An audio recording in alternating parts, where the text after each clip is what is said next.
tak suka karangan sebab kena bina ayat, kena berfikir, kena kira dan segalanya. Saya tak suka karangan sebab susah nak cari idea. Saya tak pandai karangan sebab saya tak pandai buat ayat. Saya tak tahu buat idea, saya tak tahu membuat karangan, saya tak tahu memfikir. Saya tak suka lah buat karangan. Karangan susah. Saya susah nak dapat idea.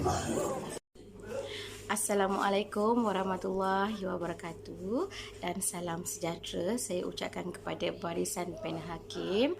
Saya yang mempunyai diri bernama Cikgu Siti Nur Jamiatul Aisyah binti Omar.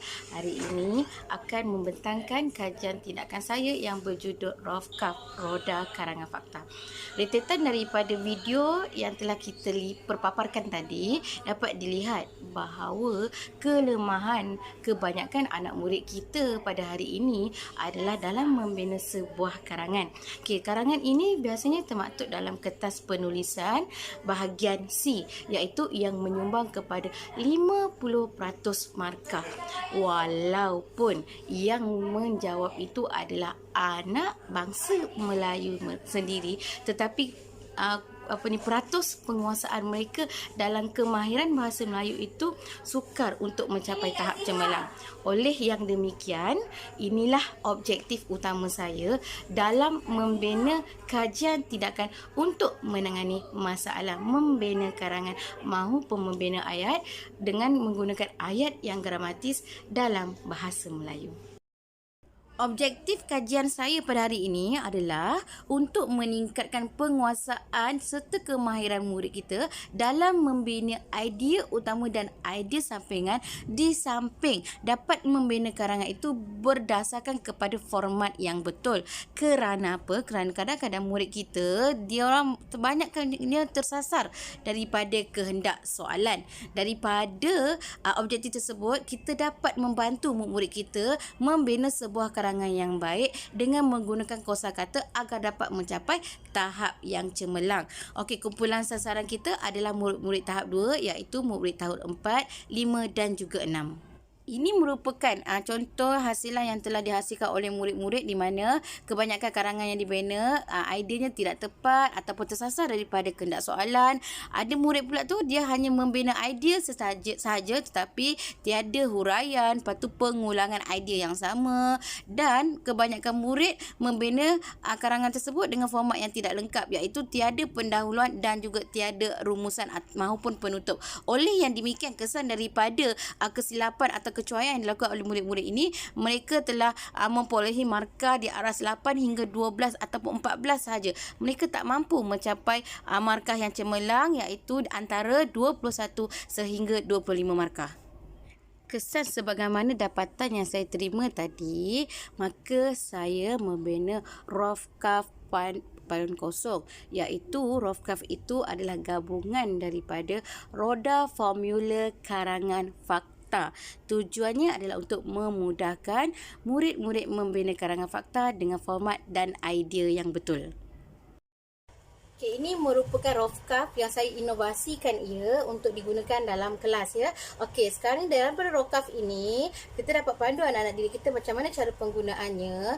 Okey, Rofkaf mengandungi 6 roda, iaitu 6 roda ini mewakili 6 perenggan di mana mereka menggunakan teknik dasar. Okey, kenapa saya memilih roda? Supaya senang. Macam saya katakan tadi, inspirasinya daripada pregnancy wheel. Lagipun kita dulu pernah dipopularkan dengan rancangan roda impian. Jadi anak-anak murid suka sangat bila dapat memusing-musingkan roda ini untuk jadikan satu bahan permainan bagi mereka. Okey, lepas tu daripada roda ini kita lihat ada 6 roda yang mewakili 6 perenggan, dimulakan dengan dasar. Kita menggunakan teknik dasar. Teknik dasar DASSAR, dasar. Okey, dasar ini sebenarnya adalah perenggan untuk pendahuluan. Di mana formula dekat sini kita lihat ada ni formula dia DJT. Di Johor kami sangat terkenal dengan kami punya pemain bola, pasukan bola kami iaitu JDT. Tetapi untuk ni saya ubahkan sedikit, saya tukarkan sedikit menjadi DJT, iaitu di mana dewasa ini justeru itu dan terdapat pelbagai. Sebab kalau kita nak bimbing murid-murid kita membina pendahuluan sangat sukar. Kenapa? Anak didik kita tak boleh nak membina pendahuluan yang baik. Kemudian asal ini adalah untuk penanda wacana dan juga 4 roda ini merupakan bahagian untuk membina isi. Manakala yang tengah ini adalah untuk penutup. Jadi kat sini teknik dasar. Kemudian kenapa ada WH dan juga suka?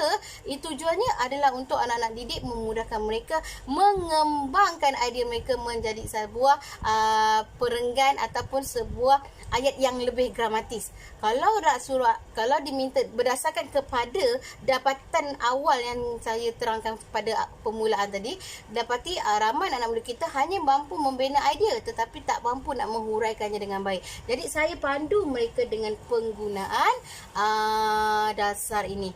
Okey, penggunaan rokaf saya telah lakukan daripada tempoh PDPR lagi, iaitu di mana murid telah membina karangan dengan dibantu oleh rokaf yang telah diadakan dalam bentuk saiz kecil. Kemudian saya aplikasikan pula di dalam kelas secara bersemuka. Okay, ini merupakan data yang saya perolehi berdasarkan kepada ujian pra dan juga ujian pos yang saya lakukan kepada 6 orang murid. Okey, palang yang berwarna kuning itu menunjukkan markah yang diperolehi pada awalnya, dan yang berwarna merah itu adalah impak selepas penggunaan rofkaf, dan dapat dilihat untuk karangan itu mereka telah mencapai daripada aras sederhana, iaitu antaranya yang memperolehi 8 markah, mereka boleh mencapai sehingga 22 markah, iaitu markah cemerlang. Ini boleh menyumbang kepada markah A bagi kertas penulisan murid-murid yang terlibat. 27 orang contoh karangan yang telah dihasilkan oleh murid-murid yang mengikuti pembelajaran menggunakan rofkaf. Okey, dapat dilihat di sini pra itu kebanyakan muridnya elemennya tidak banyak dan juga isinya tidak dikembangkan dengan baik. Tetapi bila mereka telah menggunakan rofkaf, boleh dilihat daripada evidence post, kebanyakan karangan tu lebih baik, lebih panjang, isinya dikembangkan dengan kemas dan cantik dan menyumbang kepada markah yang sangat tinggi. Okey, untuk penggunaan rofkaf ni saya tidak menggunakan alat yang mahal. Saya menggunakan recycle semula alat-alat yang ada di rumah saya, seperti saya menggunakan kotak terpakai yang saya dah tidak gunakan lagi. Kemudian adanya kertas wallpaper atau kertas dinding yang lebihan daripada keceriaan kelas, dan beberapa alat kegunaan alat tulis dan juga beberapa helaian kertas A4. Apa yang dapat saya rumuskan di sini ialah sebenarnya penggunaan rofkaf ini memberi banyak kelebihan kepada murid-murid kita. Okey, contohnya rofkaf ini dibina dengan kos yang sangat murah, lepas tu penggunaannya pun mudah, dan apa yang didapati kita menggunakan juga kita menerapkan nilai lestari, iaitu kita menggunakan kembali barang-barang yang telah terbuang dan tidak digunakan lagi. Kemudian rofkaf ini membantu murid dalam membina jawapan yang lebih tepat dan juga mengikut format yang betul. Apabila terdapat beberapa formula di setiap perenggan itu, memudahkan anak didik kita untuk membina karangan. Saya dapat belajar menggunakan rofkaf dengan cepat untuk membuat karangan. Sangat mudah bila menggunakan rofkaf. Saya sangat faham bila membuat karangan. Rofkaf boleh membantu saya untuk membuat karangan, dan rofkaf banyak formula. Dengan menggunakan rofkaf, saya senang untuk membuat karangan. Seperti bahagian B. Bahagian B berkemungkinan saya ada salah dan saya buat silap, tapi dengan rofkaf senang untuk saya buat karangan. Senang menggunakan rofkaf kerana banyak formula. Video yang terakhir tadi merupakan maklum balas yang saya terima daripada anak-anak didik saya yang telah mengamalkan ataupun membina karangan berpandukan daripada Rofkaf. Okey, daripada 27 orang murid, saya memilih 6 orang murid di mana mereka telah pun mengaplikasikan Rofkaf dalam karangan mereka dan mereka telah berpuas hati serta mudah memahami cara membina karangan sekiranya menggunakan Rofkaf.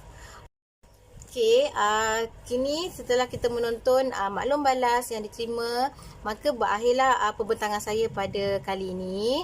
Okey, saya memang benar-benar berharap bahawa Rofkaf ini akan membantu anak-anak didik yang ada bukan sahaja di sekolah saya, malah mungkin boleh dihebahkan untuk kegunaan anak-anak didik di sekolah lain supaya ianya dapat menyumbang kepada peningkatan prestasi akademik anak-anak didik kita.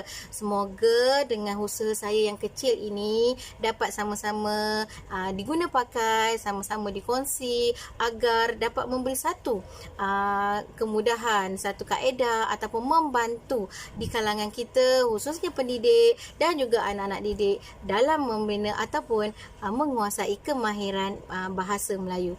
Dengan itu daripada saya mohon ampun dan maaf sekiranya sepanjang pembentangan tadi ada kata tutur kata saya yang mungkin menyinggung perasaan barisan panel sekalian. Okey, dengan itu saya akhiri pembentangan saya dengan wabillahi taufiq wa hidayah. Wassalamualaikum warahmatullahi wabarakatuh. Sekian, terima kasih.